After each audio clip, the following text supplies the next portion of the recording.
તમે વિચારો કે રાજનીતિનું સર્જન થયું શું કામ? રાજનીતિ અને સમાજ આ બંને સિક્કાની બે બાજુ છે.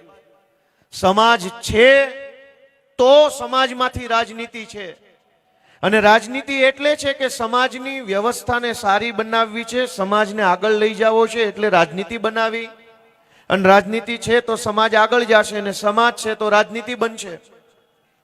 સમાજનું ભલું કરવા માટે રાજનીતિનું સર્જન થયું, પણ આજ દુર્ભાગ્ય જુઓ કે મારા તમારા મતથી રાજનીતિમાં કેવા કેવા માણસો ચૂંટણી જીતવા લાગ્યા છે, કેવા કેવા માણસો કેવા કેવા મંત્રી બની ગયા છે.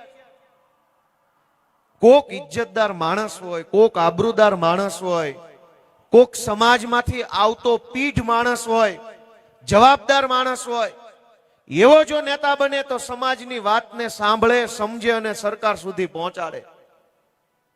પણ આજ કેવા માણસો નેતા બને છે? સમાજમાં નો હાલે એવા હોય ને સમાજમાંથી કાઢી મૂકેલા હોય, મલક આખાનો ઉતારમાં ઉતાર હોય, એ ભાજપમાં જઈને મોટો નેતા બની જાય છે.